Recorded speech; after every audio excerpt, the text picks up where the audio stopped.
کبھی اس سے پوچھو تو صحیح، بتا تو ماں سے کتنا پیار کرتا ہے؟ محفلوں میں ہاتھ اٹھوائے جاتے ہیں، میں کہہ دوں ماں سے کتنے پیار کرتے ہیں، سارے ہاتھ اٹھا دیں گے، لیکن خدا را خود فیصلے کریں گے۔ جتنے یہاں آ کے بیٹھے ہیں کیا ماں سے پوچھ کے آئے؟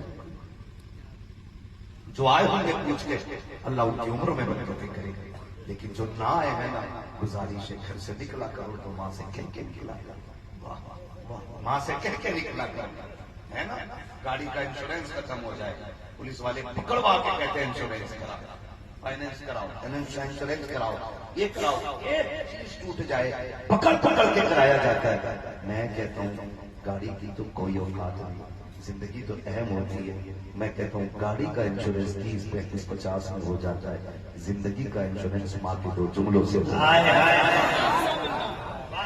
ماں کے 2 جملوں سے ہوتا ہے۔ نکلو نا گھر سے ماں کی دعا لے کے نکلو۔ میں جمال اختر بھائی آپ کو بتاؤں، اللہ کی قسم کھا کے کہہ رہا ہوں، ممبر پہ بیٹھا ہوں، جھوٹ بولوں تو میری زبان نہ رہے۔ میں کہتا ہوں مجھے 6-7 سال ہو گئے تقریر کرتے ہوئے، اور جب میں نے کہا میں رات کو آؤں گا یا میں گھر سے کہیں گیا آنے کے لیے، مجھے یاد نہیں ہے کہ کبھی میں آیا میرے ماں باپ مجھے رات کو سوتے ملے۔ میں رات کو 3 بجے 2 بجے 4 بجے کسی بھی وقت آیا، مجھے میرے ماں باپ سوتے ہوئے نہیں تھے۔ کیوں؟ فکر تھی ابھی بیٹا نہیں آیا، ابھی بیٹا نہیں آیا، فکر لگی ابھی لال نہیں آیا ہمارا۔ میں پوچھنا چاہتا ہوں، دنیا جانتی ہے، وہ بھی جانتے ہیں ہمارے بیٹے کی عزت کتنی ہے، انہیں بھی پتا اچھا بلائے گا، اپنے سے اچھا ہی کھلاتا ہے، گھٹیا نہیں کھلاتا ہے، لیکن جب بھی بات ہوتی پہلا سوال ہوتا بیٹے پیٹ بھرا ہے کہ نہیں بھرا ہے، آواز کیسی لگ رہی ہے، طبیعت تو ٹھیک ہے نا؟ بتا کہاں سے لائے گا ایسا ہمدرد، کہاں سے تلاش کرو گے ایسے چاہنے والے۔ ایک کچھ دن پہلے کی بات ہے، ایک نوجوان، بڑے پیسے والا نوجوان، اس کے سینکڑوں دوست، ہفتے میں ایک دن جب چھٹی کا آتا نا تو سارے اکٹھے ہو کے ہوٹل میں جاتے دعوت کھاتے، سینکڑوں دوست اسی کے دسترخوان پہ کھایا کرتے تھے۔ وہ کہتا اگر میں ایک دن بات نہ کروں تو سب سے فون آتے تھے، کہتا میں سب سے زیادہ اہمیت دوستوں کو دیتا تھا، لیکن ہوا کیا ایک دن ایکسیڈنٹ ہوا، میری ریڑھ کی ہڈی ٹوٹ گئی، جب ریڑھ کی ہڈی ٹوٹی ہاسپٹل چلا گیا، جب ہڈی ریڑھ کی ٹوٹ جاتی ہے پھر انسان بیکار ہو جاتا ہے، کہتا ہے کس کی بات کروں، میں نے بیوی کی ہزاروں سینکڑوں خواہشیں ایک اشارے میں پوری کی تھی، لیکن جب ہڈی ٹوٹی نا تو کچھ نسیں ڈیمیج ہوئی جس کی وجہ سے ہاتھوں نے کام چھوڑ دیا۔ وہ بیوی تھی جو میرے ساتھ آتی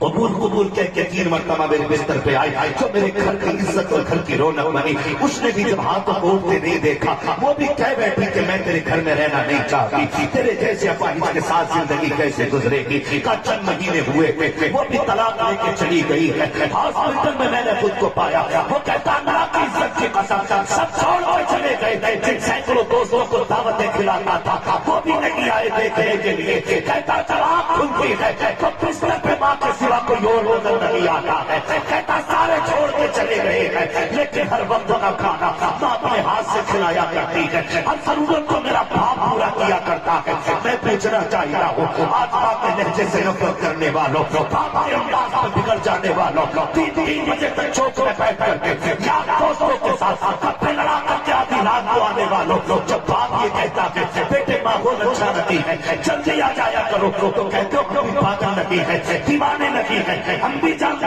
ہیں کیا اچھا ہے کیا برا ہے، ارے تو کیا جانتا ہے، تو کچھ بھی نہیں جانتا ہے، اگر تو جانتا تو ایسا کہتا کی نہیں، خدا تو قسم کھا کے کہتا ہوں رات کا سناٹا ہے، سرد ہواؤں کی لہریں ہیں، گارنٹی ہے میری ہم لوگ راتوں کے چلنے والے راتوں کے سیاح ہیں، جب روڈوں سے گزرا کرتے ہیں کتنے بوڑھے باپ ہاتھوں میں لاٹھی لے کر کے روڈوں پہ چادر لپیٹے ملتے ہیں، جی چاہتا کہ بٹھا لو اس کو، یہ بھی کہیں جانے والا ہوتا تھا، جب گاڑی روک کے شیشہ اتار کے کہتے ہیں چاچا چل رات کو کیوں کھڑا ہے، تو وہ کہتا کہ تم جاؤ ہمیں تم سے مطلب نہیں تھی، میں نے پوچھا بتاؤ تو صحیح کھڑے کس لیے ہو، بڑی عجیب بات اس نے کہی تھی، کا بیٹا کام پہ گیا تھا ابھی تک نہیں آیا ہے، انتظار کرتے کرتے برداشت نہ ہوا بیٹے کو روڈ ڈھونڈنے نکل آیا ہو، وہ مجھے بتا تو صحیح پگلے جس کی آواز سے تجھے نفرت ہے وہ کہتا ہی تیری رات کو کہاں تھے، تم کہتے چپ رہا کرو تمہاری آواز سے گھن آتی ہے، خبردار اس لہجے میں باپ سے بات نہ کرنا، اس انداز میں باپ سے بات نہیں کرنا، تو نہیں جانتا باپ کی دولت کیا ہے، خدا کی قسم جس دن یہ کے سفید کفن میں لپٹ کے چلا جائے گا، اس دن ایسا لگے گا آسمان ہٹ گیا ہے۔ جس دن ماں قبرستان چلی جائے گی، جب تجھے محسوس ہوگا کہ تیرے گھر سے جتنی بڑی دولت چلی گئی ہے، چاہو گارنٹی ہے میری، مکھیا ہو، ودھایک ہو، پردھان ہو، بنگری ہو، سرکری ہو، دولت والے، شہرت والے، بلڈنگ والے، گاڑی والے، بنگلے والے، سب کو چیلنج ہے، سب کے پاس ساری دولت ہو اور اگر نہ ہو، خدا کی قسم بنگلے بھی شمشان لگا کرتے ہیں، چھپر ہو اور ماں موجود ہو، ماں مسکرا دے تو چھپر بھی جنت لگا کرتا ہے۔